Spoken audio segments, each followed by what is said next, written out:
ಶ್ರೀಗುರುಭ್ಯೋ ನಮಃ ಹರಿ ಓಂ. ವ್ಯಾಸಾಯ ಭವನಾಶಾಯ ಶ್ರೀಶಾಯ ಗುಣರಾಶಯೇ ಹೃದ್ಯಾಯ ಶುದ್ಧವಿದ್ಯಾಯ ಮಧ್ವಾಯ ಸ ನಮೋ ನಮಃ. ಬುದ್ಧಿರ್ಬಲಂ ಯಶೋಧೈರ್ಯಂ ನಿರ್ಭಯತ್ವಮರೋಗತ ಅಜಾಡ್ಯಂ ವಾಗ್ಗುಣತ್ವಂಚ ಹನೋಮಸ್ಮರಣಾದ್ ಭವೇತ್. ಭವತ್ಯದನುಭಾವಾದೇಡಮೂಕೋ ವಿವಾಗ್ಮಿ ಜಡಪತಿರಪಿ ಜಂತುರ್ಜಾಯತೆ ಪ್ರಾಜ್ಞಮೌಲಿಃ. ಸಕಲವಚನಚೇತೋ ದೇವತಾ ಭಾರತೀ ಸಾ ಮಮ ವಚಸಿ ಧತ್ತಾಂ ಸನ್ನಿಧಿಂ ಮಾನಸೇ ಚ. ತಪೋ ವಿದ್ಯಾ ವಿರಕ್ತ್ಯಾದಿ ಸದ್ಗುಣೌಘಕಲಾನಹಂ ವಾದಿರಾಜಗುರೂನ್ ವಂದೇ ಹಯಗ್ರೀವಪದಾಶ್ರಯಾನ್. ಮಿಥ್ಯಾ ಸಿದ್ಧಾಂತದುರ್ಧ್ವಾಂತ ವಿಧ್ವಂಸನ ವಿಚಕ್ಷಣಃ ಜಯತೀರ್ಥಾಖ್ಯಧರ್ಣಿರ್ಭಸತಾಂ ನೋ ಹೃದಂಬರೇ. ದುರ್ವಾದಿಧ್ವಾತರವೇ ವಿಷ್ಣವೇ ದೇವರೇಂದ್ರವೇ ಶ್ರೀರಾಘವೇಂದ್ರ ಗುರವೇ ನಮೋತ್ಯಂತದಯಾಲವೇ. ಬ್ರಹ್ಮಚರ್ಯ ಹರಿಪ್ರೇತಿಸಿ ವಿದ್ಯಾವಾದಶಾಲಿನಃ ಇಷ್ಟದಾನ್ ಕಷ್ಟಹರ್ತೃನ್ನಃ ವಿದ್ಯಾಮಾನ್ಯಾನ್ ಮುನೀನ್ ನಮಃ. ಶ್ರೀ ಗುರುಭ್ಯೋ ನಮಃ. ಭಗವಂತನ ಪಾರಮ್ಯವನ್ನು ಜಗನ್ನಾಥದಾಸರು ಹರಿಕಥಾಮೃತ ಸಾರದಲ್ಲಿ ತಿಳಿಸಿಕೊಡ್ತಾ ಇದ್ದಾರೆ. ಭಗವಂತ ಎಷ್ಟು ದೊಡ್ಡ ಮಹತ್ತರವಾಗಿರತಕ್ಕಂಥ ಮಹತ್ವವುಳ್ಳವನು ಎಂಬುದನ್ನು ಜಗನ್ನಾಥದಾಸರು ಹರಿಕಥಾಮೃತ ಸಾರದಲ್ಲಿ ನಮ್ಮ ಮುಂದೆ ತಿಳಿಸಿಕೊಡುವಾಗ ಹೇಳ್ತಾ ಇದ್ದಾರೆ.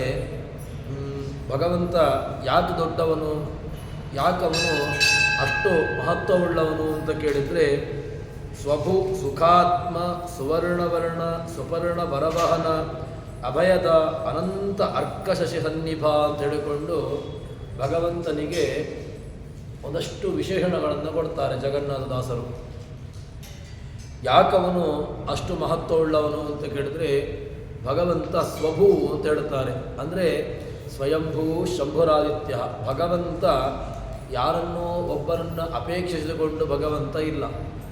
ಆದ್ದರಿಂದ ಅವನು ಸ್ವಭೂ ಸ್ವಯಂಭೂ ಅಂತ ಹೇಳ್ತಾರೆ. ಅದಾದಮೇಲೆ ಸುಖಾತ್ಮ. ಭಗವಂತ ಕೇವಲ ಸುಖ ಶರೀರ, ದುಃಖದ ಸಂಸರ್ಗ ದುಃಖದ ಲೇಷವೂ ಕೂಡ ಅವನಿಗೆ ಇಲ್ಲ ಅಂತ ಹೇಳ್ತಾರೆ.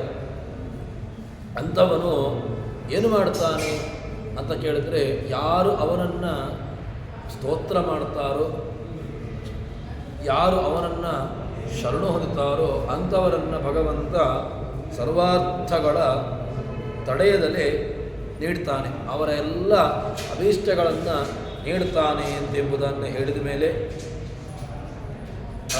ಭಗವಂತನನ್ನು ಎಲ್ಲರೂ ಕೂಡ ಭಗವಂತನ ಏನು ಉಪಾಸನೆ ಮಾಡಬೇಕು.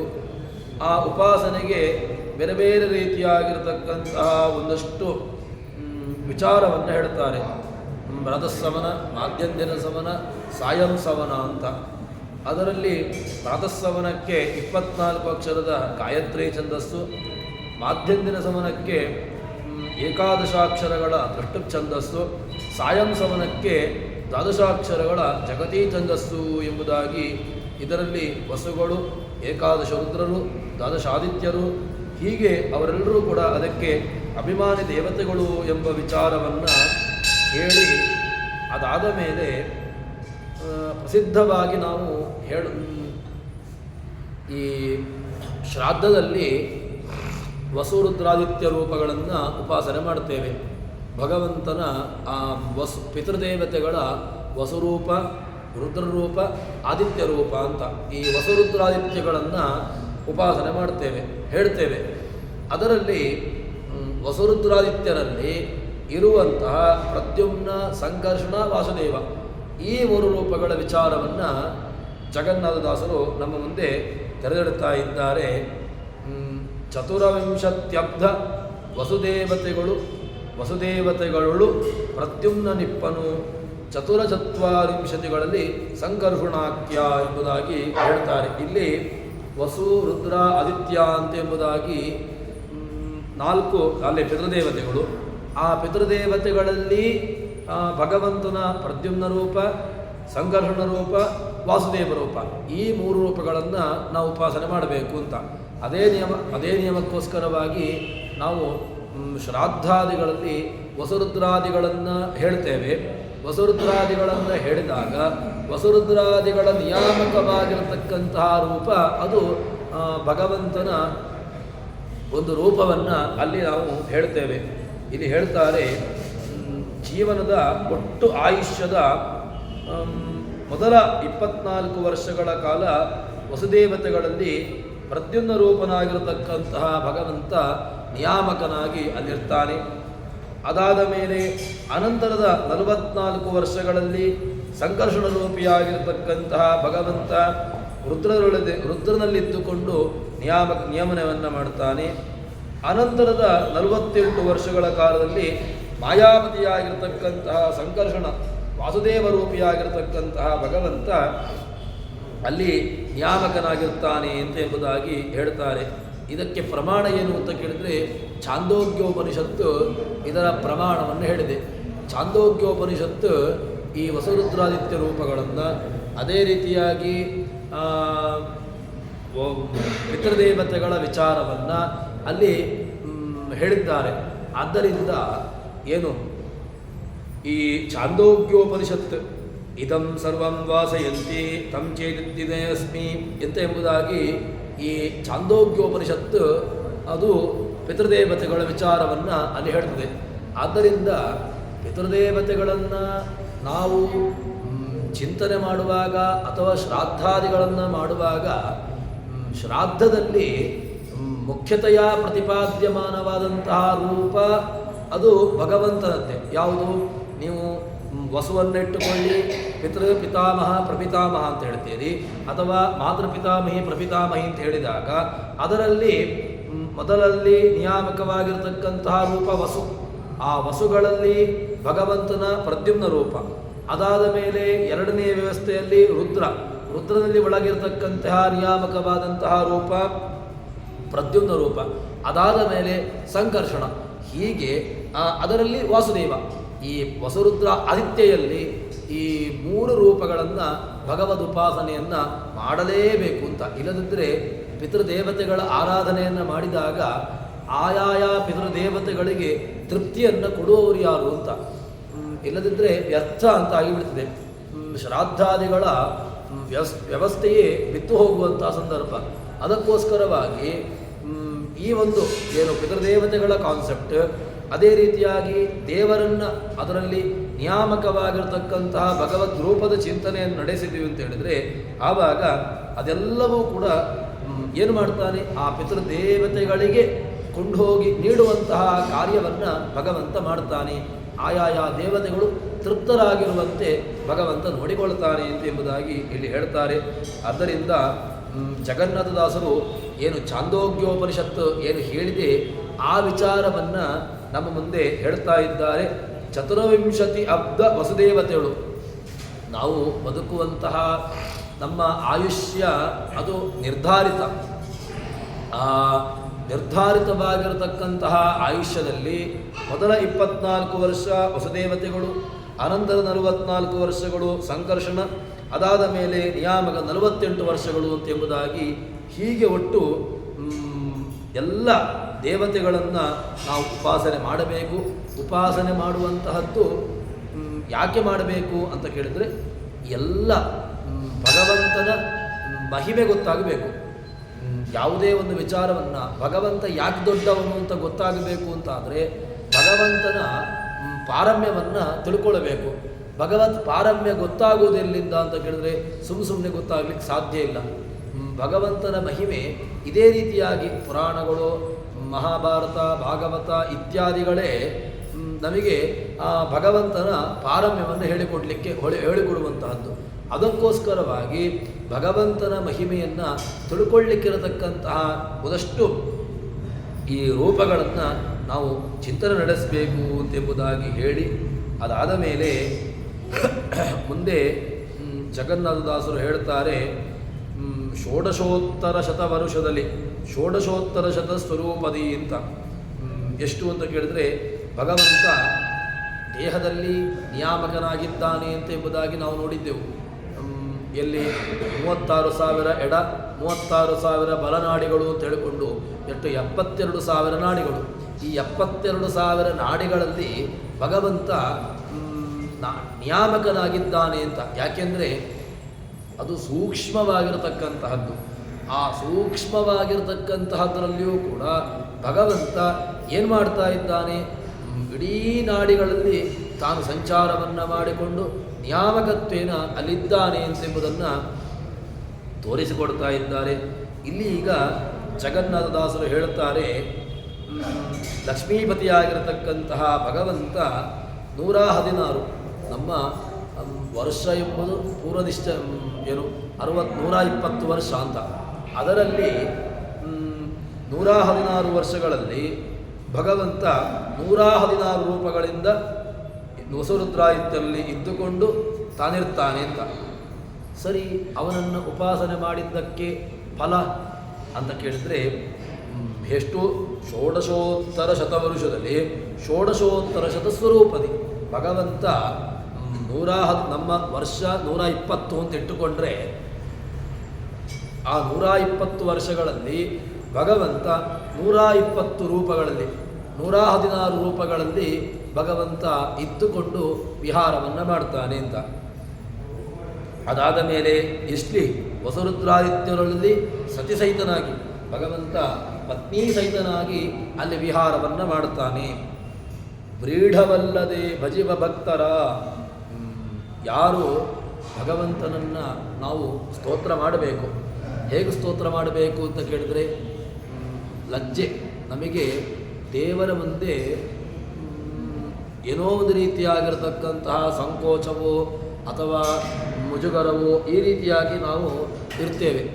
ಆದರೆ ವಾಸ್ತವಿಕವಾಗಿ ನಾವು ದೇವರನ್ನು ಭಗವಂತನನ್ನು ಉಪಾಸನೆ ಮಾಡುವಾಗ ಹೇಗಿರಬೇಕು ಅಂತ ಕೇಳಿದರೆ, ಪೂರ್ಣವಾಗಿ ನಮ್ಮ ದೇಹದ ಅಭಿಮಾನವನ್ನು ಬಿಟ್ಟು ದೇಹದಲ್ಲಿ ಪೂರ್ಣ ಅಭಿಮಾನವನ್ನು ತ್ಯಾಗ ಮಾಡಿ, ದೇಹ ಒಂದು ನಮಗೆ ಏನಾಗ್ತದೆ ಅಂತ ಕೇಳಿದರೆ, ದೇಹದ ಮೇಲೆ ಅತಿಯಾದಂತಹ ವ್ಯಾಮೋಹದಿಂದಾಗಿ ನಾವು ದೇವರ ಮುಂದೆ ನಾವು ಲಜ್ಜೆಯನ್ನು ಬಿಡೋದಿಲ್ಲ. ಆದರೆ ಭಗವಂತನನ್ನು ಉಪಾಸನೆ, ಭಗವಂತನನ್ನು ಸ್ತೋತ್ರ ಮಾಡಬೇಕು, ಭಗವಂತನನ್ನು ಕಾಣಬೇಕು ಅಂತಾದರೆ ಅದಕ್ಕೆ ಮುಖ್ಯವಾಗಿ ಏನು ಬೇಕು ಅಂತ ಕೇಳಿದರೆ, ವ್ರೀಢ ಒಳಗಿನ ಆ ಸಂಕೋಚ, ಆ ಮುಜುಗರವನ್ನು ತೊಡೆದು ಹಾಕಿ ದೇವರನ್ನು ಯಾರು ಸ್ತೋತ್ರ ಮಾಡುತ್ತಾರೆ, ಭಜಿಪ ಭಕ್ತರ ಪೀಡಿಸುವ ದುರಿತೌಘಗಳ, ಅವರೆಲ್ಲ ದುರಿತೌಘಗಳನ್ನು, ದುರಿತಗಳ ಸಮೂಹ ಅವರನ್ನು ಏನೆಲ್ಲ ಬಾಧಿಸದೆಯೋ ಆ ಎಲ್ಲ ದುರಿತಗಳನ್ನು ಕೂಡ ಭಗವಂತ ಏನು ಮಾಡ್ತಾನೆ, ದೂರ ಮಾಡ್ತಾನೆ. ಇದಕ್ಕೆ ಪ್ರಮಾಣ ಏನು ಅಂತ ಕೇಳಿದ್ರೆ, ಇದೇ ಛಾಂದೋಗ್ಯೋಪನಿಷತ್ತು ವಸುರುದ್ರಾದಿತ್ಯೇಷು ವಿಶ್ವೇಷು ಸ್ಥಿತಮೀಶ್ವರಂ ತನ್ನಾಮಾನಂ ಹರಿಮಂತ್ರೈ ಲೋಕದ್ವಾರಾಭಿವಿಪ್ಲವಂ ಪ್ರಾರ್ಥಯಿತ್ವಾ ದಿವಂತ್ವೇಜ್ಞೋ ಜ್ಞೋ ಮೋಕ್ಷಂ ಪ್ರಾಪ್ನುಯಾತ್ ಕಥಾ. ಭಗವಂತನನ್ನು ಯಾರು ಪೂರ್ಣವಾಗಿ ಅವನನ್ನು ಶರಣು ಹೊಂದುತ್ತಾರೆ ಅಂಥವರಿಗೆ ಭಗವಂತ ನಿಶ್ಚಿತವಾಗಿಯೂ ಕೂಡ ಅವರಿಗೆ ಅನುಗ್ರಹವನ್ನು ಮಾಡ್ತಾನೆ ಅಂತ.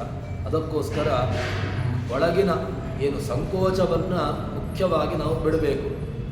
ಸಂಕೋಚ ಸ್ವಭಾವವನ್ನು ಅಥವಾ ಇನ್ನಿತರ ಯಾವುದೋ ಒಂದು ಮುಜುಗರದ ರೀತಿಯಲ್ಲಿ ನಾವು ಇದ್ದೆವು ಅಂತಾದರೆ ಆವಾಗ ಭಗವಂತ ಅದು ಯಾವುದನ್ನೂ ಕೂಡ ನಮಗೆ ಭಗವಂತ ಕೊಡೋದಿಲ್ಲ. ಅದಕ್ಕೋಸ್ಕರ ಭಗವದ ಉಪಾಸನೆ, ಭಗವಂತನ ಮುಂದೆ ಬಂದಾಗ ಎಲ್ಲವನ್ನೂ ಕೂಡ ಏನು ನಾವು ಅಹಂಭಾವವನ್ನು ಅಥವಾ ಎಲ್ಲ ಅಹಂಭಾವವನ್ನು ತೊರೆದು ಭಗವಂತನ ಬಳಿಗೆ ಬರಬೇಕು. ನಾವು ದೇವರ ಬಳಿಗೆ ಬರುವಾಗಲೇ ನಮಗೆ ಇರುವಂತಹದ್ದು, ನನಗೆ ಮೊದಲಿಗೆ ಎಲ್ಲವೂ ಸಿಗಬೇಕು ಅಂತ, ಪ್ರಸಾದಗಳು ಅಥವಾ ಇದೆಲ್ಲ ಏನೆಲ್ಲ ಕೊಡಬೇಕೋ ಅದು ನನಗೆ ಮುಖ್ಯ, ನಾನು ಪ್ರಧಾನವಾದದಿಂದಾಗಿ ನನಗೆ ಮೊದಲಿನ ಮರ್ಯಾದೆ ಎಂಬಂತಹ ಅಹಂಕಾರವನ್ನು ಇಟ್ಟುಕೊಂಡು ನಾವು ಬರ್ತೇವೆ. ಅಹಂಕಾರವನ್ನು ಇಟ್ಟುಕೊಂಡು ದೇವರ ಬಳಿಗೆ ಬಂದು ನಾವು ದೇವರನ್ನು ಸ್ತೋತ್ರವೋ ಅಥವಾ ದೇವರ ನಾಮವನ್ನು ಹೇಳಿದರೆ ಅದು ಪ್ರಯೋಜಕ ಆಗೋದಿಲ್ಲ.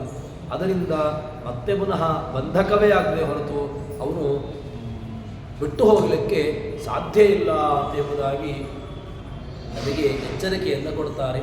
ಹೀಗೆ ಆ ಪೀಡಿಸುವ ಕ್ರೀಡವಿಲ್ಲದೆ ನಾವು ಲಜ್ಜೆ ಬಿಟ್ಟು ಭಗವಂತನನ್ನು ಸ್ತೋತ್ರ ಮಾಡುವಾಗ ಯಾವುದೇ ಒಳಗಿನ ಸಂಕೋಚವನ್ನು ಬಿಟ್ಟು ಅವನನ್ನು ಸ್ತೋತ್ರ ಮಾಡಬೇಕು.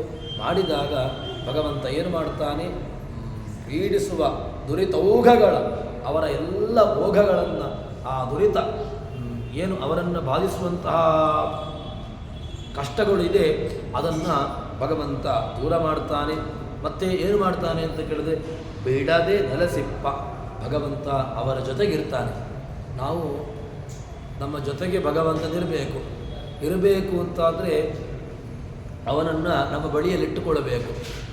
ಲೌಕಿಕವಾದಂತಹ ದೃಷ್ಟಾಂತವನ್ನು ನೀಡೋದು ಅಂತಾದರೆ ಯಾವುದೋ ಒಬ್ಬ ವ್ಯಕ್ತಿಯನ್ನು ನಮಗೆ ಬೇಕಾದಾಗ ಅವನನ್ನು ಸ್ಮರಣೆ ಮಾಡಿದರೆ ಅವನು ನಮಗೆ ಉಪಕಾರಿ ಅಂತ ಆಗೋದಿಲ್ಲ. ಅವನು ಕೂಡ ಇಲ್ಲ ಅಂತ ಹೇಳಿಕೊಂಡು ತಾನು ನುಡಿಚಿಕೊಂಡು ಬಿಡ್ತಾನೆ, ನಮ್ಮಿಂದ ದೂರಕ್ಕೆ ಹೋಗಿಬಿಡ್ತಾನೆ. ಭಗವಂತ ನಮಗೆ ಉಪಕಾರಿ ಅಂತ ಆಗಬೇಕು ಅಂತಾದರೆ ಭಗವಂತನ ಜೊತೆಗೆ ನಮಗೆ ಸಂಬಂಧ ಇರಬೇಕು. ಭಗವಂತನ ಜೊತೆಗೆ ನಮಗೆ ಸಂಬಂಧ ಅಂತ ಹೇಳಿದ್ರೆ ಯಾವುದೋ ಒಂದು ಕಾಲಿಕ ಸಂಬಂಧ ಇರಬಾರ್ದು. ಭಗವಂತನನ್ನು ಆರಾಧನೆ ಮಾಡುವಾಗ, ಭಗವತ್ ಪೂಜೆಯನ್ನು ಮಾಡುವಾಗ ಹೇಗಿರಬೇಕು, ನಿತ್ಯದಲ್ಲಿ ಯಾರನ್ನು ನಾವು ಮಾತನಾಡಿಸುವಂತಹದ್ದು. ಲೌಕಿಕವಾಗಿಯೂ ನಾವು ಇದನ್ನು ಬೇಕಾದಷ್ಟು ಕಡೆ ನೋಡ್ತೇವೆ. ಯಾರನ್ನು ಅತಿಯಾಗಿ ನಾವು ಆ ಅಭಿಮಾನವನ್ನು ತೋರ್ತೇವೆ, ಯಾರಲ್ಲಿ ನಾವು ಒಳ್ಳೆಯ ರೀತಿಯಾದಂತಹ ಅಭಿಮಾನವನ್ನು ತೋರ್ತೇವೆ, ಅವರಲ್ಲಿ ನಮಗೆ ಒಳ್ಳೆಯ ರೀತಿಯಾಗಿರ್ತಕ್ಕಂತಹ ಭಾವನೆಗಳು, ಸದ್ಭಾವನೆಗಳು ನಮಗೆ ಬರ್ತವೆ. ಅದೇ ಯಾರನ್ನು ನಾವು ನಮಗೆ ಬೇಕಾದಾಗ ಏನೋ ಒಂದು ಕಷ್ಟ ಬಂದಾಗ ಒಬ್ಬ ನಮಗೆ ಸಹಾಯಕ್ಕೆ ಒಬ್ಬರನ್ನು ನಮಗೆ ಬೇಕಾಗಿರತಕ್ಕಂತಹ ಸಹಾಯಕನನ್ನು ಕೇಳಿದೆವು ಅಂತ ಹೇಳಿದರೆ, ಪರಿಚಯದವರನ್ನು ಕೇಳಿದೆವು ಅಂತ ಹೇಳಿದರೆ ಆವಾಗ ಉಪಕಾರಿ ಅಂತ ಅನಿಸೋದಿಲ್ಲ. ಆದ್ದರಿಂದ ಇದೇ ನಿಯಮ, ಭಗವಂತ ನಮಗೆ ಉಪಕಾರಿಯಾಗಬೇಕು, ಭಗವಂತ ನಮಗೆ ಅಭೀಷ್ಟದ ಆಗಬೇಕು ಅಂತಾದರೆ ಭಗವಂತ ನಮ್ಮಲ್ಲಿರತಕ್ಕಂತಹ ಭಯಗಳನ್ನು ಪರಿಹಾರ ಮಾಡಬೇಕು ಅಂತಾದರೆ ಆವಾಗ ನಿತ್ಯದಲ್ಲಿಯೂ ಕೂಡ ಅವನಲ್ಲಿ ನಾವು ನಮ್ಮ ಅಭೀಷ್ಟೆಯನ್ನು ತೋಡಿಕೊಳ್ಳಬೇಕು, ಅವನಲ್ಲಿ ನಮ್ಮ ಸಂಬಂಧ ಇರಬೇಕು, ಬಾಂಧವ್ಯ ಬೇಕು. ಅದಕ್ಕೋಸ್ಕರವಾಗಿ ಬಿಡದೆ ಯಾರಲ್ಲಿ ಅವನಲ್ಲಿ ನಿತ್ಯದಲ್ಲಿಯೂ ಕೂಡ ಅವನಲ್ಲಿ ತನ್ನನ್ನು ಸ್ತೋತ್ರವನ್ನು ಮಾಡ್ತಾರೋ ಅಂಥವರ ಬಳಿಗೆ ಭಗವಂತ ನಿತ್ಯದಲ್ಲಿಯೂ ಕೂಡ ನೆಲೆಸಿರ್ತಾನೆ ಎಂಬುದಾಗಿ ಹೇಳ್ತಾರೆ. ಅದಕ್ಕೋಸ್ಕರ ಈ ಅನುಸಂಧಾನ ಅತೀ ಅವಶ್ಯಕ. ಹೇಗೆ ಅಂತ ಕೇಳಿದರೆ ಇದನ್ನು ಈಗ 116 ವರ್ಷಗಳನ್ನು ಪಾಲು ಮಾಡುವ. 116 ವರ್ಷಗಳಲ್ಲಿ ಮೊದಲ 24 ವರ್ಷಕ್ಕೆ ವಸು ಅಭಿಮಾನಿ ದೇವತೆಗಳು, ಪ್ರದ್ಯುಮ್ನ ರೂಪದ ಹರಿ ನಿಯಾಮಕನಾಗಿರ್ತಾನಲ್ಲಿ. ಅನಂತರ 44 ವರ್ಷಗಳಿಗೆ ರುದ್ರ ಅಭಿಮಾನಿ ದೇವತೆಗಳು, ಅಲ್ಲಿ ಸಂಘರ್ಷಣ ರೂಪನಾಗಿರ್ತಕ್ಕಂತಹ ಭಗವಂತ ನಿಯಾಮಕ. ಅದಾದ ಮೇಲೆ ಉಳಿದಂತಹ 48 ವರ್ಷಗಳ ಆಯುಷ್ಯಕ್ಕೆ ಅಭಿಮಾನಿ ದೇವತೆಗಳು ಆದಿತ್ಯರು, ಅಲ್ಲಿ ವಾಸುದೇವ ರೂಪಿಯಾಗಿರ್ತಕ್ಕಂತಹ ಭಗವಂತ ನಿಯಾಮಕ. ಈ ಅನುಸಂಧಾನ ಯಾರಿಗೆ ಇದೆಯೋ, ನಾವು ದೇವರನ್ನು ನೋಡಲಿಕ್ಕೆ ಬರುವಾಗಲೂ ಕೂಡ ನಮಗೆ ದೇವರ ಚಿಂತನೆ ಬರೋದಿಲ್ಲ. ನಮಗೆ ದೇವರ ಚಿಂತನೆ ಬಿಟ್ಟು ಉಳಿದಂತಹ ಬಾಹ್ಯ ಚಿಂತನೆಯಲ್ಲಿಯೇ ನಾವು ಮುಳುಗಿರ್ತೇವೆ. ನಮಗೆ ದೇವರ ಚಿಂತನೆಗಿಂತ ಮುಖ್ಯವಾಗಿ ಬೇಕಾಗುವಂತಹದ್ದು ಬಾಹ್ಯ ಚಿಂತನೆ. ಆದರೆ ಯಾರು ನಿತ್ಯದಲ್ಲಿಯೂ ಕೂಡ ಈ ದೇವನ ಭಗವತ್ ಚಿಂತನೆಯಲ್ಲಿ ಸದಾರತರಾಗಿರ್ತಾರೆ, ಅಂಥವರಿಗೆ ಏನಾಗ್ತದೆ, ಸಕಲ ಜನ್ಮಗಳಲ್ಲಿಯೂ ಕೂಡ ಅನುಸಂಧಾನ ಇತ್ತು ಅಂತಾದರೆ ಆವಾಗ ಭಗವಂತ ಪ್ರೀತನಾಗಲಿ ಎಂಬಂತಹ ಚಿಂತನೆ ಇದಿತ್ತು ಅಂತಾದರೆ ಆವಾಗ ಅದರೆಲ್ಲ ಜನ್ಮಗಳು ಕೂಡ ಅದು ಭಗವತ್ ಪೂಜಾತ್ಮಕ ಅಂತ ಅನಿಸಿಕೊಳ್ತದೆ. ಭಗವಂತನ ಪೂಜಾತ್ಮಕ ನಮ್ಮ ಕರ್ಮಗಳು ಅದು ಭಗವತ್ ಪೂಜಾತ್ಮಕವಾಗಿರಬೇಕು. ಯಾಕೆ ಅಂತಂದರೆ ಭಗವತ್ ಪೂಜಾತ್ಮಕವಲ್ಲದೇ ಇದ್ದರೆ ನಾವು ದೇವರನ್ನು ನೋಡುವಾಗಲೂ ಕೂಡ ನಮಗೆ ಈ ಚಿಂತನೆಗಳು ಇಲ್ಲ ಅಂತಾಗ್ತದೆ. ದೇವರನ್ನು ನೋಡ್ತಾನೆ, ದೇವರ ಪಾರಮ್ಯದ ಅರಿವು ಇಲ್ಲ, ದೇವರ ಸರ್ವೋತ್ತಮದ ಚಿಂತನೆಯೂ ಇಲ್ಲ. ಅದೇ ರೀತಿಯಾಗಿ ಭಗವಂತನ ಹಿರಿಮೆ, ಭಗವಂತ ಯಾಕೆ ದೊಡ್ಡವನು, ಇದರ ಕಿಂಚಿತ್ತೂ ಕೂಡ ಜ್ಞಾನ ಇಲ್ಲದೆ, ನಿನ್ನೆ ಒಂದು ಹೇಳಿದೆ ಅಲ್ವ, ನಾವು ದೇವರನ್ನು ಯಾವ ರೀತಿಯಾಗಿ ನಾವು ದೇವರಿಗೆ ಸುತ್ತು ಬರ್ತೇವೆ, ದೇವರಿಗೆ ಪ್ರದಕ್ಷಿಣಾದಿಗಳನ್ನು ಬರ್ತೇವೆ ಅಂತ ಹೇಳಿದ್ರೆ, ಗಾಣಕ್ಕೆ ತಿರುಗುವಂತಹ ಒಂದು ಎಮ್ಮೆ, ಆ ಎಮ್ಮೆ ಗಾಣ ಅದಕ್ಕೇನಾಗಿದೆ ಅಂತ ಕೇಳಿದರೆ ಅದನ್ನು ನಾವು ಗಾಣಕ್ಕೆ ಕಟ್ಟಿರ್ತೇವೆ. ಆ ಗಾಣಕ್ಕೆ ಕಟ್ಟಿದಂತಹ ಎಮ್ಮೆ ಅದು ಸುಮ್ಮನೆ ತಿರುಗ್ತಾ ಇರ್ತದೆ. ಆ ರೀತಿಯಾಗಿ ದೇವರ ಚಿಂತನೆ ರಹಿತವಾಗಿ, ದೇವತಾ ಚಿಂತನೆ ರಹಿತವಾಗಿ ನಾವು ದೇವರ ಮನಸ್ಸಿನಲ್ಲಿಯೂ ಕೂಡ ದೇವತಾ ಚಿಂತನೆ ಇಲ್ಲ, ಬಾಯಿಯಲ್ಲಿಯೂ ಕೂಡ ದೇವತಾ ಚಿಂತನೆ ಇಲ್ಲ, ಇದು ಯಾವುದರ ಚಿಂತನೆಯೂ ಇಲ್ಲದೆ ಲೌಕಿಕವಾದದ್ದರ ಚಿಂತನೆ ಮಾತ್ರ. ಹೊರಗಿನ ಚಿಂತನೆಯಲ್ಲಿಯೇ ನಾವು ದೇವರ ಬಳಿಗೆ ಬಂದಾಗಲೂ ಕೂಡ ಅಲ್ಲಿ ಏನಾಯಿತು, ಇಲ್ಲೇನಾಯಿತು, ಇದೇ ಗುಂಗಿನಲ್ಲಿ ನಾವಿರ್ತೇವೆ ಹೊರತು ದೇವತಾ ವ್ಯವಸ್ಥೆ, ದೇವರ ಹಿರಿಮೆ, ದೇವರ ಪಾರಮ್ಯ ಇದರನ್ನು ನಾವು ಅವಲೋಕನ ಮಾಡಲಿಕ್ಕೆ ಹೋಗೋದೇ ಇಲ್ಲ. ಅದಕ್ಕೋಸ್ಕರ ಆವಾಗ ಏನಾಗ್ತದೆ ಅಂತ ಕೇಳಿದರೆ, ನಾವು ಸುತ್ತು ಬಂದರೆ ಅದು ಗಾಣಕ್ಕೆ ತಿರುಗಿದಂತಹ ಎಮ್ಮೆ ಅದು ಹೇಳಿದನು, ಅದೇ ದೃಷ್ಟಾಂತ. ಗಾಣ ತಿರುಗ್ತಾ ಉಂಟು, ಆ ಮಧ್ಯದಲ್ಲಿ ಅವನು ಏನು ಮಾಡಿದ್ದಾನೆ, ಅದಕ್ಕೆ ಕೊಬ್ಬರಿಯನ್ನು ಹಾಕಿದ್ದಾನೆ, ಅದರಿಂದ ಎಣ್ಣೆ ಬರ್ತಾ ಇದೆ. ಅದರಿಂದ ಏನೋ ಒಬ್ಬ ವ್ಯಕ್ತಿಗೆ ಉಪಕಾರ ಆಯ್ತು ಅಷ್ಟೇ, ಆದರೆ ಆ ಎಮ್ಮೆಗೇನಾದರೂ ಉಪಕಾರ ಆಯಿತಾ ಅಂತ ಕೇಳಿದರೆ ಏನೂ ಉಪಯೋಗ ಇಲ್ಲ, ಗಾಣ ತಿರುಗಿದ್ದೇ ಬಂತು. ಅದೇ ರೀತಿಯಾಗಿ ನಾವು ದೇವರಿಗೆ ಸುತ್ತು ಬರುವಾಗ ಒಟ್ಟು ಅವನ ಪಾರಮ್ಯದ ಚಿಂತನೆಯ ಬಗ್ಗೆ, ಅವನ ಸರ್ವೋತ್ತಮದ ಚಿಂತನೆ ಬಗ್ಗೆ ಇದ್ಯಾವುದರ ಅರಿವು ಇಲ್ಲದೆ ಬಂದೆವು ಅಂತ ಹೇಳಿದ್ರೆ ನಮಗೂ ಆ ಎತ್ತಿಗೂ ಆ ಎಮ್ಮೆಗೂ ಏನೂ ವ್ಯತ್ಯಾಸ ಇಲ್ಲ. ಆದ್ದರಿಂದ ಮುಖ್ಯವಾಗಿ ಭಗವತ್ ಚಿಂತನೆ ಸಹಿತವಾಗಿಯೇ ಅದು ಕರ್ಮಾದಿಗಳು ನಮ್ಮಲ್ಲಿ ನಡೆಯಬೇಕು. ಆ ಕರ್ಮ ಅಂತಹ ಕರ್ಮವೇನೇ ಅದು ಉಪಕಾರ, ಅಂತಹ ಕರ್ಮದಿಂದಾಗಿ ಅದು ನಮ್ಮ ಉನ್ನತಿಗೆ, ನಮ್ಮ ಮೋಕ್ಷಾದಿಗಳಿಗೂ ಅಥವಾ ನಮ್ಮ ಔನ್ನತ್ಯಕ್ಕೂ ಅದು ಕಾರಣಾಂತವಾಗದೆ ಎಂಬುದಾಗಿ ಜಗನ್ನಾಥದಾಸರು ನಮ್ಮ ಮುಂದೆ ಆ ವಿಚಾರವನ್ನು ಹೇಳ್ತಾ ಇದ್ದಾರೆ.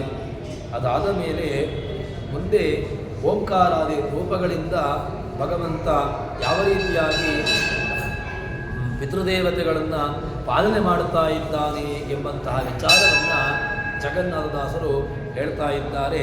3,80,520 ರೂಪದಿ ತೋರುತಿಪ್ಪ ದಿವಾನಿಷಾದಿಪರೊಳಗೆ.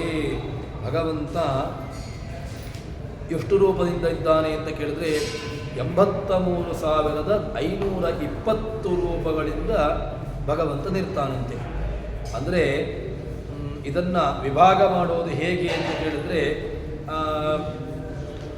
116 ವರ್ಷಗಳಿಗೆ 41,760 ಹಗಲು, 41,760 ರಾತ್ರಿ, ಒಟ್ಟಿಗೆ 83,520 ರೂಪಗಳು ಇಲ್ಲಿ ಆಯಿತು.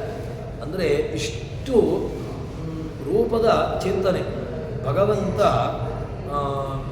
72,000 ನಾಡಿಗಳಲ್ಲಿ ಭಗವಂತ ನಿಯಾಮಕನಾಗಿದ್ದಾನೆ ಅಂತ, ನಾಡೀಗತನಾಗಿರತಕ್ಕಂತಹ ಭಗವಂತ. ಯಾಕೆ ನಾವು ನಾಡಿಯಲ್ಲಿ ಭಗವತ್ ಚಿಂತನೆ ನಡೆಸಬೇಕು ಅಂತ ಕೇಳಿದರೆ, ಸೂಕ್ಷ್ಮವಾದಂತಹ ನಾಡಿಗಳು ಹೇಳಿದ್ದಲ್ವ, ನಾಡಿಯಲ್ಲಿ ವ್ಯತ್ಯಾಸವಾಗಬೇಕು. ತಲೆಯಲ್ಲಿರುವಂತಹ ನಾಡಿ ಅದು ತನ್ನ ಕಾರ್ಯವನ್ನು ಮಾಡಬಾರ್ದು, ಕೆಲಸ ನಿಲ್ಲಿಸಬೇಕು. ಆವಾಗ ನಾವು ದೇವರ ಬಳಿಗೆ ಹೋಗೋದಕ್ಕಿಂತ ವೈದ್ಯರ ಬಳಿಗೆ ಹೋದಾಗ ವೈದ್ಯರು ಹೇಳ್ತಾರೆ, ಇಲ್ಲ ಇದರಲ್ಲಿ ಏನೋ ಸಣ್ಣ ಒಂದು ದೋಷ ಕಾಣ್ತಾ ಇದೆ, ಆದರೆ ಅದನ್ನು ಸರಿ ಮಾಡುವಂತಹ ಯಾವುದೇ ನಮಗೆ ವ್ಯವಸ್ಥೆಗಳಿಲ್ಲ. ಒಳಗಿನ ನಾಡೀಗತವಾಗಿರತಕ್ಕಂತಹ ದೋಷಗಳು, ನಾಡಿಯಲ್ಲಿರತಕ್ಕಂಥ ಏನು ವ್ಯವಸ್ಥೆಗಳು ಸರಿಯಾಗಬೇಕು ಅಂತ ಅಂದರೆ ಭಗವಂತನನ್ನೇ ನಾವು ಅಲ್ಲಿ ಉಪಾಸನೆ ಮಾಡಬೇಕು. ಅದಕ್ಕೋಸ್ಕರ ಈ ಭಗವಂತನ ಎಷ್ಟು 83,520 ರೂಪಗಳನ್ನು ಉಪಾಸನೆ ಮಾಡಬೇಕು. ಇಲ್ಲಿ 116 ವರ್ಷಗಳಿಗೆ ಆ ವಿಭಾಗವನ್ನು ಮಾಡಿದ್ದು. 41,760 ಹಗಲು, 41,760 ರಾತ್ರಿ, ಒಟ್ಟಿಗೆ 83,520 ರೂಪಗಳು ಅಂತ. ಇದರಲ್ಲಿ ಈ ಯಾರಲ್ಲಿದ್ದಾನೆ ಅಂತ ಕೇಳಿದ್ರೆ, ಸೂರ್ಯ ಬೆಳಗಿನ ಅಧಿಪತಿಯಾಗಿ ಸೂರ್ಯನಿರ್ತಾನೆ, ರಾತ್ರಿಯ ನಿಯಾಮಕನಾಗಿ ಚಂದ್ರ, ಅದರಲ್ಲಿಯೂ ಕೂಡ ಭಾರತಿ ಪ್ರಾಣರಲ್ಲಿಯೂ ಕೂಡ ಇರ್ತಾನೆ. ಇವರೆಲ್ಲರಲ್ಲಿಯೂ ಒಳಗೆ ಭಾರತೀ ಪ್ರಾಣರೊಳಗಿದ್ದು ಮುಖ್ಯವಾಗಿ ದೇಹದಲ್ಲಿ ಚೈತನ್ಯ ಇರಬೇಕು ಅಂತಾದರೆ, ಚೈತನ್ಯ ಅದು ಭಗವಂತ, ಅಲ್ಲಿ ಪ್ರಾಣದೇವರು ಬೇಕು. ಪ್ರಾಣದೇವರಿಲ್ಲ ಅಂತಾದರೆ ಚೈತನ್ಯವೇ ಇಲ್ಲ. ದೇಹದಲ್ಲಿ ಕಾಂತಿ ಯಾವಾಗ, ದೇಹ ಕಾಂತಿಯುಕ್ತವಾಗಿರುವಂತಹದ್ದು ಯಾವುದೋ ಬಾಹ್ಯವಾದಂತಹ ಒಂದಷ್ಟು ಸೌಂದರ್ಯ ವರ್ಧಕಗಳಿಂದಾಗಿ ದೇಹ ಕಾಂತಿಯಾಗುವುದು ಅಂತ ಹೇಳಲಿಕ್ಕೆ ಸಾಧ್ಯವೇ ಇಲ್ಲ. ಮತ್ತು ದೇಹದಲ್ಲಿ ಸೌಂದರ್ಯ, ದೇಹದಲ್ಲಿ ಕಾಂತಿ ಯಾವಾಗ ಇದೆ ಅಂತ ಕೇಳಿದರೆ, ದೇಹದಲ್ಲಿ ಪ್ರಾಣ ಇರಬೇಕು. ಸತ್ತಂತಹ ಹೆಣಕ್ಕೆ ಅಲಂಕಾರ ಮಾಡಿ ಏನು ಪ್ರಯೋಜನ? ಅಲ್ಲಿ ಕಾಂತಿ ಇಲ್ಲ. ಯಾಕೆ? ಕಾಂತಿ ಯಾವಾಗ ಇತ್ತು, ಅಲ್ಲಿ ಯಾವಾಗ ಪ್ರಾಣ ದೇವರಿದ್ದನೋ, ಪ್ರಾಣ ಯಾವಾಗ ಇತ್ತು, ಯಾವಾಗ ಅಲ್ಲಿ ಭಗವಂತನಿದ್ದನೋ ಆವಾಗ ಆ ದೇಹಕ್ಕೆ ಅಲಂಕಾರಗಳು ಸೂಕ್ತ. ಸತ್ತಂತಹ ಹೆಣಕ್ಕೆ ಅಲಂಕಾರ ಮಾಡಿದರೆ ಏನು ಅದ್ಭುತವಾಗಿ ಕಾಂತಿ ಇದೆ ಅಂತ ಹೇಳಿ ಯಾರೂ ಹೇಳೋದಿಲ್ಲ. ಯಾಕೆ? ಕಾಂತಿ ಅಲ್ಲಿಂದ ಹೊರಟು ಹೋಗಿದೆ. ಅಲ್ಲಿರತಕ್ಕಂತಹ ಕಾಂತಿ ಎಲ್ಲಿದ್ದದ್ದು? ಪ್ರಾಣದಲ್ಲಿತ್ತು. ಪ್ರಾಣಶಕ್ತಿ ಅದೇ ರೀತಿಯಾಗಿ ಭಗವಂತ, ಈ ಇಬ್ಬರಲ್ಲಿ ಇದ್ದದ್ರಿಂದಾಗಿ ಅಲ್ಲಿ ಒಳ್ಳೆಯ ತೇಜಸ್ಸು, ಒಳ್ಳೆಯ ಕಾಂತಿಯಾದಿಗಳಿತ್ತು. ಅದಕ್ಕೋಸ್ಕರ ಈ ದೇಹದಲ್ಲಿ ಕಾಂತಿಯಾದಿಗಳು ಇರಬೇಕು ಅಂತಾದರೆ ಆ ಪ್ರಾಣ ಭಾರತೀಯರು ಸದಾ ಇದ್ದುಕೊಂಡು ಏನು ಮಾಡ್ತಾರೆ ಅಂತ ಕೇಳಿದ್ರೆ, ಭಾರತೀ ಪ್ರಾಣರೊಳಗಿದ್ದು ನಿವಾರಿಸುತ್ತ ಭಕ್ತರ ದುರಿತ. ಅದಕ್ಕೋಸ್ಕರ ಪ್ರಾಣಾತ್ಮಕ, ಪ್ರಾಣಸ್ಥ, ಪ್ರಾಣೇ ತಿಷ್ಠತಿ, ಪ್ರಾಣದಲ್ಲಿ ಇರುವಂಥವನು ಅಂತ ಆ ಪ್ರಾಣ ನಿಯಾಮಕನಾಗಿರ್ತಕ್ಕಂತಹ ಭಗವಂತನನ್ನು ಉಪಾಸನೆ ಮಾಡಬೇಕು. ಹೇಗೆ ಮಾಡಬೇಕು ಉಪಾಸನೆ ಅಂತ ಕೇಳಿದರೆ, ಹಿಂಕಾರ, ನಿಧನ ಮತ್ತು ಪ್ರಥಮ ಅಂತ ಹೇಳ್ತಾರೆ. ಹೇಗೆ? ಹಿಂಕಾರ, ಮುಖ್ಯವಾಗಿ ಹಿಂಕಾರ ಅಂತ ಹೇಳಿದ್ರೆ ಪ್ರದ್ಯುಮ್ನ ರೂಪ, ಅದಾದ ಮೇಲೆ ನಿಧನ ಅಂತ ಹೇಳಿದ್ರೆ ಸಂಕರ್ಷಣ ರೂಪ, ಅದಾದ ಮೇಲೆ ಪ್ರಥಮವಾಗಿರತಕ್ಕಂತಹ ರೂಪ ಅದು ವಾಸುದೇವ. ಅದರಿಂದ ಏನಾಯಿತು? ಪ್ರದ್ಯುಮ್ನ, ಸಂಕರ್ಷಣ, ವಾಸುದೇವ, ವಸು, ರುದ್ರ, ಆದಿತ್ಯ, ಈ ಮೂರಕ್ಕೂ ಕೂಡ ಈಗ ಲಿಂಕ್ ಸಿಕ್ಕಿತು. ಭಗವಂತ ವಸುರುದ್ರಾದಿತ್ಯಗಳಲ್ಲಿ, ವಸುರುದ್ರ ಆದಿತ್ಯರಲ್ಲಿ ಭಗವಂತ ಪ್ರದ್ಯುಮ್ನ, ಸಂಕರ್ಷಣ, ವಾಸುದೇವನಾಗಿ ಇದ್ದುಕೊಂಡು ಭಗವಂತ ಏನು ಮಾಡ್ತಾನೆ? ವಸುರುದ್ರಾದಿಗಳನ್ನು ತೃಪ್ತಿಪಡಿಸ್ತಾನೆ. ವಸುರುದ್ರಾದಿಗಳಿಗೆ ಯಾವುದು ಏನು ಬೇಕೋ ಅದನ್ನು ಕೊಡ್ತಾನೆ ಎಂಬಂತಹ ಒಂದು ಅಂಶವನ್ನು ಹೇಳಿದಾಗಾಯಿತು. ಇದನ್ನು ಜಗನ್ನಾಥದಾಸರು ಏನು ಉಪನಿಷತ್ತು, ಷಡ್ಪ್ರಶ್ನೋಪನಿಷತ್ತು, ಅದೇ ರೀತಿಯಾಗಿ ಬೇರೆ ಬೇರೆ ಉಪನಿಷತ್ತುಗಳಲ್ಲಿರತಕ್ಕಂತಹದ್ದು, ಅದನ್ನು ಚಾಂದೋಗ್ಯೋಪನಿಷತ್ತಿನ ಮಾತನ್ನು ನಾವು ನೋಡುವಂತಾದರೆ, ಪ್ರಾರ್ಥಯೇತ್ವ ವಸೋಸ್ತತ್ಕಂ ಪುಮಾನ್ ಮೃತ್ಯುಮಪಾನದೇತ್ ರುದ್ರಾಣಾಂ ಪ್ರಾರ್ಥಯೇನಾತ್ರ ಪುಮಾನ್ ಮೃತ್ಯುಮಪಾನದೇತ್ ಆದಿತ್ಯಾನ್ ಪ್ರಾರ್ಥನೇನ ತದ್ಯೊಂದು ಮೃತ್ಯುಪಾನದೇತ್. ನಮ್ಮ ಮೃತ್ಯು ಹೋಗಬೇಕು. ಮೃತ್ಯು ಹೋಗಬೇಕು ಅಂತಾದರೆ ಮೃತ್ಯು, ಅದಕ್ಕೋಸ್ಕರ ವಸುರುದ್ರಾದಿತ್ಯಗಳಲ್ಲಿ, ವಸುರುದ್ರಾದಿತ್ಯರಲ್ಲಿ ನಿಯಾಮಕನಾಗಿರತಕ್ಕಂತಹ ಭಗವಂತನ ಪ್ರದ್ಯುಮ್ನ, ಸಂಕರ್ಷಣ, ವಾಸುದೇವ ಈ ರೂಪಾದಿಗಳನ್ನು ಉಪಾಸನೆ ಮಾಡಬೇಕು. ಉಪಾಸನೆಗೆ ಎಷ್ಟು? 116 ರೂಪಗಳು. 116 ವರ್ಷಗಳಿಗೆ 41,760 ರೂಪಗಳು. ಅದರಲ್ಲಿ 83,520 ರೂಪಗಳು. ಹೀಗೆ ಭಗವಂತನ ಒಂದು ವಿಸ್ತೃತವಾದಂತಹ ರೂಪದ ಚಿಂತನೆ, ಭಗವಂತನ ದೊಡ್ಡದಾಗಿರತಕ್ಕಂತಹ ಮಹತ್ತರವಾದಂತಹ ಚಿಂತನೆ ನಮ್ಮ ಮುಂದೆ ಜಗನ್ನಾಥದಾಸರು ಏನು ಉಪನಿಷತ್ತಾದಿ ಮೊದಲಾದಿಗಳಲ್ಲಿ ಕೊಟ್ಟಿದ್ದಾರೆ, ಅದರ ಚಿಂತನೆಯನ್ನು ನಮ್ಮ ಮುಂದೆ ಎದುರಿಡ್ತಾ ಇದ್ದಾರೆ. ಅದಾದ ಮೇಲೆ ಮುಂದೆ ಭಗವಂತ ಜೀವರಾಶಿಗಳಲ್ಲಿದ್ದಾನೆ. ಜೀವರಾಶಿಗಳಲ್ಲಿದ್ದರೂ ಕೂಡ ಅವನಿಗೆ ದೋಷ ಇಲ್ಲ. ಯಾಕಿಲ್ಲ ಅಂತ ಕೇಳಿದರೆ ಅದರ ಒಂದಷ್ಟು ದೃಷ್ಟಾಂತವನ್ನು ನಮ್ಮ ಮುಂದೆ ಕೊಡ್ತಾರೆ. ಬುದ್ಧಿಪೂರ್ವಕ ಉತ್ತಮೋತ್ತಮ ಶುದ್ಧ ಪೂರ್ಣಾಂಬರವ ಪಂಕದೊಳದ್ದಿ ತೆಲೆಯಲು ಲೇಪವಾಗುವುದೇ ಪರೀಕ್ಷಿಸಲು. ಭಗವಂತ ನಮ್ಮ ಶರೀರದಲ್ಲಿದ್ದಾನೆ. ಶರೀರದಲ್ಲಿದ್ದರಿಂದಾಗಿ ಅವನಿಗೆ ದೋಷದ ಲೇಪ ಬೇಕಲ್ವ, ಭಗವಂತನಿಗೆ ದೋಷದ ಸಂಪರ್ಕವಾಗಬೇಕಲ್ವ. ಹೇಗೆ ಅಂತ ಕೇಳಿದರೆ, ಈಗ ಒಬ್ಬ ತಿಳಿದವನು ಅವನು ಏನು ಮಾಡ್ತಾನೆ ಅಂತ ಕೇಳಿದರೆ, ಒಂದು ಒಳ್ಳೆಯ ಬಟ್ಟೆಯನ್ನು ಆವಾಗ ಅದನ್ನು ಒಂದು ಮಣ್ಣಿನ ಪ್ರದೇಶದಲ್ಲಿ ಅದನ್ನು ಹಾಕ್ತಾನೆ. ಆ ಮಣ್ಣಿನ ಪ್ರದೇಶಕ್ಕೆ ಹಾಕಿದಾಗ ಆವಾಗ ಏನಾಯಿತು, ಅದು ಅದರಲ್ಲಿ ಯಾವುದೇ ರೀತಿಯಾಗಿರತಕ್ಕಂತಹ ದುಷ್ಟವಾದದನ್ನು ತನಗೆ ಅಂಟಿಸಿಕೊಳ್ಳೋದಿಲ್ಲ. ಅದೇ ರೀತಿಯಾಗಿ ಭಗವಂತ ಈ ದೇಹದಲ್ಲಿ ನಮ್ಮ ಶರೀರದಲ್ಲಿ ಇದ್ದದ್ರಿಂದಾಗಿ ಅವನಿಗೆ ದೋಷದ ಕಲ್ಪನೆ, ದೋಷದ ಸಂಪರ್ಕ ಆಗಬೇಕಲ್ವಾ ಅಂತ ಹೇಳಿದ್ರೆ, ಭಗವಂತನಿಗೆ ಯಾವ ಕಾಲಕ್ಕೂ ಕೂಡ ದೋಷದ ಸಂಪರ್ಕ ಆಗುವುದೇ ಇಲ್ಲ. ಯಾಕೆ? ಅದಕ್ಕೆ ಪ್ರಮಾಣವನ್ನು ಹೇಳ್ತಾರೆ. ಬುದ್ಧಿಪೂರ್ವಕ ಉತ್ತಮೋತ್ತಮ ಶುದ್ಧ ಪೂರ್ಣಾಂಬರವ ಪಂಕದೊಳದ್ದು ತೆಗೆಯಲು ಲೇಪವಾಗುವುದೇ ಪರೀಕ್ಷಿಸಲು. ಅದಕ್ಕೆ ಯಾವತ್ತೂ ಕೂಡ ದೋಷದ ಸಂಪರ್ಕವಾಗೋದಿಲ್ಲ. ಅದೇ ರೀತಿಯಾಗಿ ಭಗವಂತ ಶರೀರದಲ್ಲಿದ್ದಾನೆ. ಶರೀರದಲ್ಲಿದ್ದಾಗ ಅವನಿಗೆ ದೋಷಗಳು, ದೇಹ ಸಂಬಂಧವಾದಂತಹ, ಜೀವ ಸಂಬಂಧವಾದಂತಹ ದೋಷಗಳು, ಜೀವ ಸಂಬಂಧವಾದಂತಹ ಒಂದಷ್ಟು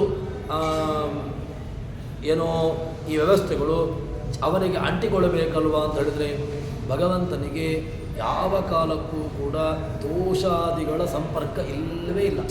ತಾನು ಮಾತ್ರ ಹೇಗಿರ್ತಾನೆ ಕೇಳಿದರೆ ಶುದ್ಧನಾಗಿರ್ತಾನೆ. ಯಾವುದೇ ಮಲಿನವಾದ ಮಾಲಿನ್ಯದ ಅಂಟನ್ನು ತನಗೆ ಅಂಟಿಸಿಕೊಳ್ಳದೆ ಭಗವಂತ ಶುದ್ಧನಾಗಿರ್ತಾನೆ. ಶುದ್ಧಾನಂದೋರ ಸಂವಿದ್ಯುತಿ ಬಹುಲ ಬೌದಾರ್ಯ ವೀರ್ಯಾದಿವೀಹಂ ಚಿಂತಾ ಸಂತಾಪಲೇಪೋದ್ಭವ ವೃತಿ ರಾಶೇಷ ದೋಷಾದಿ ದೂರಂ ಅಂತ ಬ್ರಹ್ಮಸೂತ್ರ ಭಾಷ್ಯದಲ್ಲಿ ಭಗವಂತನ ಪಾರಮ್ಯವನ್ನು ಕೊಂಡಾಡ್ತಾರೆ. ಭಗವಂತ ಎಂಥವನು ಅಂತ ಕೇಳಿದರೆ ಶುದ್ಧ ಆನಂದ ಉರು ಸಂವಿತ ದ್ಯುತಿ. ಭಗವಂತನಲ್ಲಿ ಏನೇ ಇದ್ದರೂ ಕೂಡ ಅದು ಶುದ್ಧ. ನಾವು ಶುದ್ಧವಾಗಬೇಕು, ಚೆನ್ನಾಗಿ ಕಾಣಬೇಕು ಅಂತಾದರೆ ಬಾಹ್ಯವಾದಂತಹ ಸೌಂದರ್ಯವರ್ಧಕದ ಅಗತ್ಯ ಇದೆ. ನಮ್ಮಲ್ಲಿ ಸೌಂದರ್ಯವರ್ಧಕಕ್ಕೆ ನಿಯಮ ಬೇಕು. ಆದರೆ ಭಗವಂತನಿಗಾಗುವಾಗ ಯಾವುದೂ ಇಲ್ಲ. ಭಗವಂತ ಸ್ವಾಭಾವಿಕವಾಗಿ ತಾನು ಶುದ್ಧನಾಗಿರತಕ್ಕಂಥವನು. ಅವನಲ್ಲಿ ಎಲ್ಲವೂ ಕೂಡ ಸಹಜ. ನಮ್ಮಲ್ಲಿ ಹೇಗೆ ಎಲ್ಲವೂ ಕೃತಕವೋ, ಭಗವಂತನಲ್ಲಿ ಎಲ್ಲವೂ ಕೂಡ ಸಹಜ. ಅಂತಹ ಸಹಜವಾಗಿರತಕ್ಕಂತಹ ಆನಂದ, ಸಹಜವಾಗಿರತಕ್ಕಂತಹ ಜ್ಞಾನ, ಸಹಜವಾಗಿರತಕ್ಕಂತಹ ಎಲ್ಲವೂ ಆನಂದ, ಬಹುಲ, ಔದಾರ್ಯ, ವೀರ್ಯ ಇದೆಲ್ಲವೂ ಕೂಡ ಸಹಜವಾದಂತಹದ್ದು. ಹೇಳ್ತಾರೆ ಪದ್ಮನಾಭನು ಸರ್ವಜೀವರುಳು ಇದ್ದವು.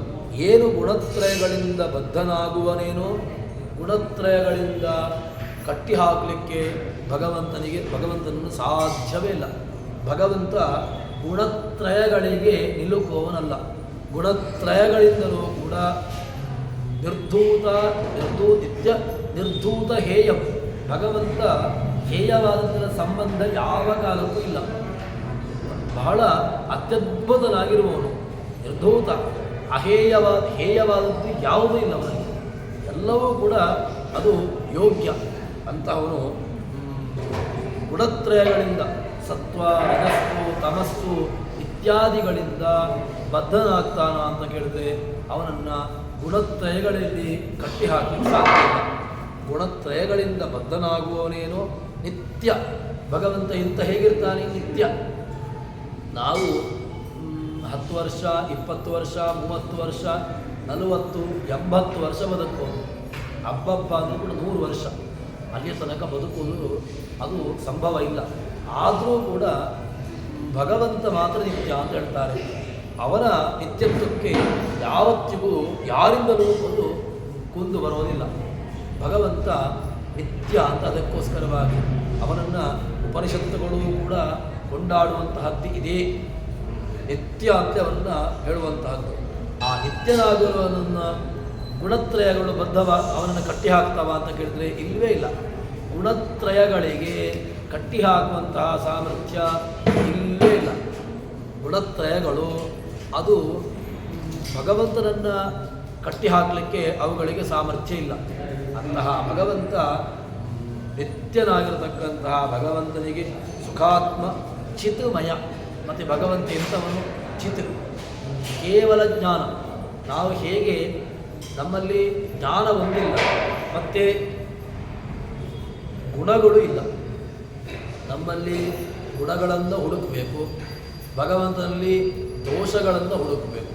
ಅಂದರೆ ದೋಷ ಇಲ್ಲವೇ ಇಲ್ಲ, ಯಾವ ಕಾಲಕ್ಕೂ ದೋಷದ ಸಂಪರ್ಕ ಇಲ್ಲವೇ ಇಲ್ಲ. ಭಗವಂತ ನಿತ್ಯ ಸುಖಾತ್ಮನಾಗಿರ್ತಾನೆ, ಚಿನ್ಮಯ. ಅವನಲ್ಲಿ ಶರೀರ ಇಂತಹದ್ದು ಚಿತ್, ಜ್ಞಾನಾನಂದಾತ್ಮಕವಾದಂತಹ ಶರೀರ. ಅಂತಹ ಜ್ಞಾನಾನಂದಾತ್ಮಕವಾಗಿರತಕ್ಕಂತಹ ಶರೀರವುಳ್ಳಂತಹ ಭಗವಂತ ಇರ್ತಾನೆ. ಅವನಿಗೆ ದೇಹದ ಯಾವ ಒಂದು ದೋಷಗಳು ಕೂಡ ಕಟ್ಟೋದಿಲ್ಲ. ಅಂತರ್ಯಾಮಿ. ಅವನು ಹೇಗಿರ್ತಾನೆ ಕೇಳಿದ್ರೆ ಅಂತರ್ಯಾಮಿತಯಾದೀಯ, ಎಲ್ಲರಲ್ಲಿಯೂ ಕೂಡ ಇರ್ತಾನೆ. ಇರುವಂತಹ ಸ್ಥಿತಿ ಹೇಗೆ ಅಂತ ಕೇಳಿದ್ರೆ ಅಂತರ್ಯಾಮಿ, ಎಲ್ಲದರಲ್ಲಿಯೂ ಕೂಡ ತಾನು ಒಳಗಿರ್ತಾನೆ. ಅಂತಹ ಭಗವಂತ ಆ ಒಳಗಿದ್ದುಕೊಂಡು ಹೊರಗಿನ ಬಾಹ್ಯವಾದಂತಹ ಯಾವ ಒಂದು ದೋಷದ ಸಂಪರ್ಕ ಅವನದಕ್ಕೋಸ್ಕರವಾಗಿ ಅವನಿಗೆ ಕರೆದದ್ದು ಹೆಸರೆಂಥದ್ದು ಅಂತ ಕೇಳಿದ್ರೆ ನಾರಾಯಣ ಅಂತೆ. ಅರ ಅಯನ ನ, ಅರಗಳು ಯಾರಲ್ಲಿ ಇಲ್ವೋ, ಅರಗಳು ದೋಷಗಳು ಯಾರಲ್ಲಿ ಇಲ್ವೋ ಅವನು ನಾರಾಯಣ, ಅವನೇ ನೀರಾಯಣ. ಅಂತಹ ಭಗವಂತ ಶುದ್ಧನಾಗಿರುವಂಥವನು. ಅಂತಹ ಭಗವಂತನನ್ನು ಉಪಾಸನೆ ಮಾಡಬೇಕು. ಉಪಾಸನೆ ಮಾಡಿದ್ದರಿಂದಾಗಿ ಏನಾಗ್ತದೆ ಅಂತ ಕೇಳಿದರೆ ನಮಗೆ ಯಾವುದೇ ರೀತಿಯಾದಂತಹ ದೋಷಗಳು, ಯಾವುದೇ ರೀತಿಯಾದಂತಹ ಬಾಹ್ಯವಾದಂತಹ ದೋಷದ ಸಂಪರ್ಕ, ದೋಷದ ಲೇಷ ನಮ್ಮನ್ನು ಪಾಲಿಸೋದಿಲ್ಲ. ಶುದ್ಧನಾಗಿರ್ತಾನೆ ಎಂಬಂತಹ ವಿಚಾರವನ್ನು ಜಗನ್ನಾಥದಾಸರು ನಮ್ಮ ಮುಂದೆ ಈ ಒಂದು ವ್ಯವಸ್ಥೆಗಳ ಮೂಲಕವಾಗಿ ಏನು ಉಪನಿಷತ್ತಿನ ಆಂತರ್ಯಗಳೇನಿದೆ ಅದನ್ನು ನಮ್ಮ ಮುಂದೆ ತೆರೆದಿಡುತ್ತಾ ಇದ್ದಾರೆ. ಇನ್ನಷ್ಟು ಇದರ ವಿಚಾರವನ್ನು ಮುಂದೆ ಸೇರಿದಾಗಲೋಣ ಅಂತ ಹೇಳುವಲ್ಲಿ ಹರಿಪ್ರಿಯತಾಂ ಶ್ರೀಕೃಷ್ಣಾರ್ಪಿತಮಸ್ತು. ಯಸ್ಸರ್ವಣ ಸಂಪೂರ್ಣ ಸರ್ವದೋಷವರ್ಜಿತ ಪ್ರಿಯತಾಂ ಪ್ರತಿ ಏವಾಲಂ ವಿಷ್ಣುರ್ಮೇ ಪರಮಸ್ಸುಹೃತ್. ಶ್ರೀಕೃಷ್ಣಾರ್ಪಿತಮಸ್ತು.